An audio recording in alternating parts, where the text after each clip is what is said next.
Vamos a abordar un tema que es el agente encubierto, un agente encubierto, una figura, podríamos decirlo, de reciente creación, no tiene más de 30 años, muy joven, como muchos de los que estamos acá en este auditorio, que ha venido abriéndose espacio en todos estos sistemas procesales y que especialmente se abre espacio con el sistema procesal acusatorio. Esta es una figura que se ha venido consolidando, que no ha tenido un tratamiento o no ha tenido un especial desarrollo debido a que no es de común uso, pero que genera algunas tensiones que son importantes analizarlas. Antes de abordar lo que consiste en materia procesal, es importante establecer una definición de lo que podríamos hablar. Hay un consenso en la doctrina, en la academia, de dicha figura. El agente encubierto de por sí es un sujeto, un funcionario público, en su mayoría de los casos, que bajo una identidad supuesta se infiltra en unas organizaciones o en organización criminal con efectos o con el propósito de recaudar información, ya sea para judicializar a quienes integran esa organización, ya sea para recaudar información o evidencia, con facultades, diríamos, extrapenales. Esto quiere decir que puede cometer algunos actos que pueden enmarcarse dentro de la responsabilidad penal, siempre y cuando estas facultades no superen o no lleguen al mismo rango de aquellos delitos por los cuales se está investigando. Dicho esto, es importante establecer varias situaciones. La primera es que el agente encubierto es una evolución del agente provocador. Esto se origina en el agente provocador. ¿Qué es el agente provocador? Bueno, establecer que el agente encubierto se ha establecido a través no solamente de la doctrina, sino ya de alguna jurisprudencia donde se ha abordado dicho tema como un sujeto pasivo. ¿Qué quiere decir que es un sujeto pasivo? Que es una persona que se dedica única y exclusivamente, podríamos decirlo, a recaudar información, a ser un observador, a percibir y a trasladar dicha información a la Fiscalía General de la Nación, que es la que viene a hacer un análisis de dicha información y de por sí entrar a tomar decisiones. El agente provocador es un sujeto activo. ¿Por qué es un sujeto activo? Porque el agente provocador no solamente busca infiltrarse dentro de una organización, sino que es la persona que crea las condiciones necesarias para que un tercero se alíe con él y cometa un hecho ilícito. Y es allí donde empiezan a haber unas tensiones.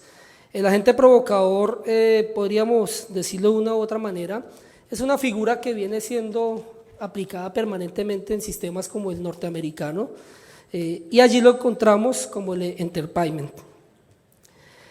Esta figura es de un uso muy particular en Latinoamérica.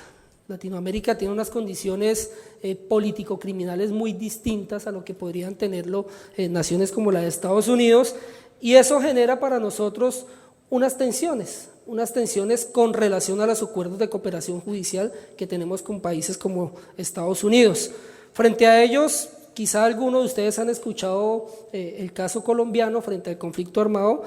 Frente a los colegas que me acompañan, pues seguramente van a recordar que hace poco se dio una situación frente al caso de Santrich, un excomandante de las FARC que se acogió a la Jurisdicción Especial de la Paz, derivado de los acuerdos de los que habló esta mañana el maestro Yesir Reyes, donde se hace una operación encubierta, pero que deriva en un agente provocador.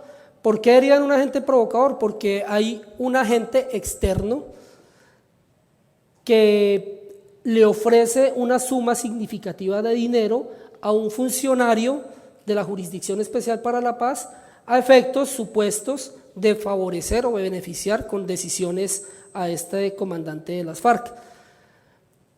Se desprendieron unas discusiones muy interesantes en dicha situación, discusiones en la cual, por ejemplo, Santrich no tenía absolutamente nada que ver con esta operación encubierta.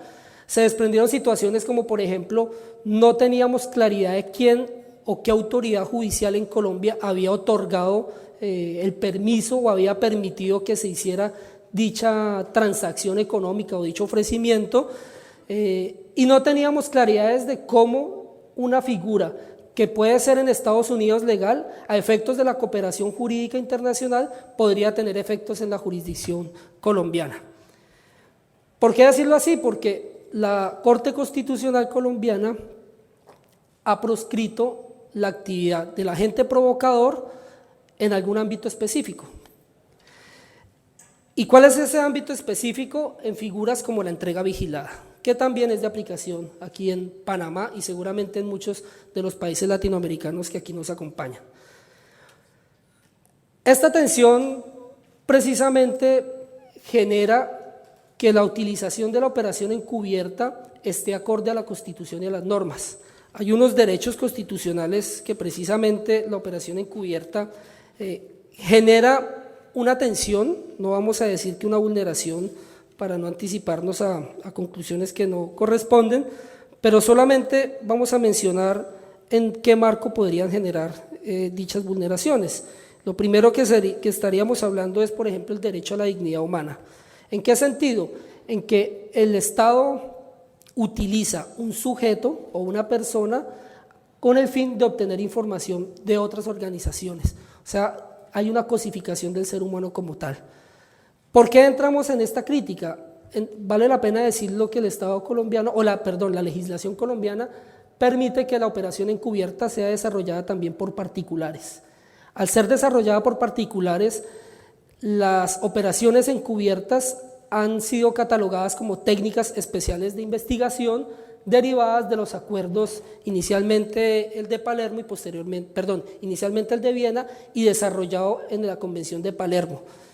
Estas técnicas especiales de investigación sencillamente buscan suplir o buscan fortalecer aquella lucha contra el crimen organizado donde las técnicas de investigación comunes no fueron suficientes debido a la capacidad económica, organizativa, al poder que las organizaciones delincuenciales podrían tener con relación al Estado, frente al cual han venido luchando, contra el cual han venido luchando. Ante esa situación, se exige que quien haga la operación encubierta pues sea un profesional, sea un agente entrenado, que tenga la capacidad de mimetizarse dentro de la organización, que el Estado le brinde unos recursos para que tenga una identidad supuesta, que tenga unas facilidades para actuar dentro del desarrollo de esta operación encubierta.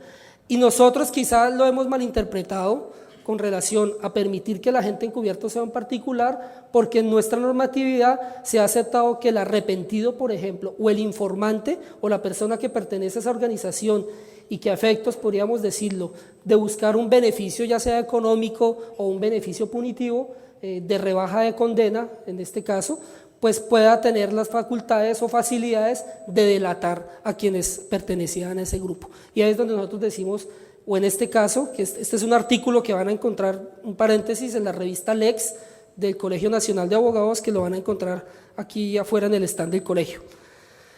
Entonces, al permitirse que un particular, bajo la categoría de informante, bajo la categoría de arrepentido, se involucre como un agente encubierto, pues está generando ya un riesgo con relación a las personas que está investigando. ¿Por qué? Porque la organización criminal, si bien es cierto, es conformada por sujetos, por seres humanos, al igual esta operación encubierta lo que busca es no solamente involucrarse en el ámbito de la delincuencia organizada, sino en el ámbito de cada persona. Frente a eso, la Corte Constitucional colombiana tuvo una decisión muy importante en el año 2016, donde establecía ciertas restricciones al uso de la operación encubierta. La operación encubierta, tanto en Colombia como en Panamá, tiene un control posterior, el agente encubierto. ¿Esto qué quiere decir? Que la orden la da la Fiscalía General de la Nación, tiene que ser justificada, la autoriza el director de la Fiscalía y esta operación encubierta tiene un plazo de 1 año para desarrollarse. Luego de desarrollarse esta operación encubierta, es sometida a un control judicial. Eso quiere decir que el control judicial se hace posteriormente a la realización de la operación. Y esto genera una tensión muy importante. ¿Por qué? Porque la operación encubierta se involucra dentro de la esfera del ámbito de los derechos fundamentales de las personas que se está investigando y del círculo que lo acompaña. Esto quiere decir que no solamente va con sus cómplices, con sus colegas, sino que también puede generarse a través de sus familias. La Corte decidió, en el caso colombiano, establecer que cuando estas operaciones encubiertas sean necesarias desarrollarlas en el marco del domicilio o en el marco del lugar de trabajo de las personas que hacen parte de esa organización, se requiera una autorización judicial previa a efectos de regular dicha actividad. Derecho a la seguridad. El derecho a la seguridad no solamente entendido como la seguridad que requerimos todos, ¿sí?, dentro de la protección del Estado, sino el derecho a que un ciudadano no sufra agresiones, no solamente de los conciudadanos, sino del propio Estado. Vemos que esta es una figura que seguramente, o que por razón de su actividad, puede generar vulneración de derechos fundamentales. Derecho a la igualdad con relación a operaciones que proscriben la operación de agente provocador. Les reitero, la actividad de agente provocador en Colombia solamente ha sido proscrita para las entregas vigiladas, ¿sí?, que es otra figura o es otra técnica de investigación especial. Tanto en Colombia como en Panamá podríamos establecer que la figura del agente provocador muchas veces se mimetiza dentro de la figura del agente encubierto. Derecho a la intimidad, porque obviamente figura o genera una intrusión a la esfera privada de las personas, al igual que el derecho o la inviolabilidad del domicilio. Y una situación muy especial es frente al debido proceso, y es que la recaudación de información, de elementos materiales probatorios, de información legalmente obtenida, pues puede recabar o puede derivar en esta situación en prueba ilícita. Y en este sentido decimos es necesario aplicar una regla de exclusión que seguramente puede dar para otro congreso. Una situación muy particular que nos genera a nosotros cuando los sistemas acusatorios empezaron a ser parte de las reformas procesales en Latinoamérica, de una u otra manera aplaudimos el hecho de que esto iba a generar la protección o iba a generar más garantías para quienes estuvieran involucrados dentro del proceso. El garantismo no es solamente propender porque los derechos de los afectados, ¿sí?, o quienes se ve involucrado o procesado se garanticen, sino también el derecho a las víctimas y también el derecho de los conciudadanos. El agente provocador es una figura, el agente encubierto es una figura tan polémica que en este momento no hay claridad de cómo un agente encubierto puede acudir en juicio. Frente a esta situación, por ejemplo, en el caso de la legislación panameña, se permite que el agente encubierto acuda al juicio por interpuesta persona. ¿Esto qué quiere decir? Hace algunos años lo vimos en Colombia, puede ser un testigo sin rostro. Y esto genera pues obviamente unas vulneraciones a los derechos fundamentales, el debido proceso, el derecho a la defensa, derecho a la contradicción, derecho a la confrontación, que seguramente es necesario que en la legislación panameña, ustedes, los colegas panameños, se generen algunas posibilidades de observar un poco más esta figura. Esta figura también ha generado que, a pesar de que las legislaciones nuestras lo han establecido como una lucha contra el crimen organizado, se esté empezando a involucrar frente a lucha contra delitos bagatela o frente a delitos comunes, vamos a decirlo de una u otra manera, infiltración o uso de agentes encubiertos para desestructurar bandas de microtráfico, ¿sí?, que o por ejemplo, microtráfico podríamos enmarcarlo no dentro de delitos comunes, sino de crimen organizado, pero a muy baja escala.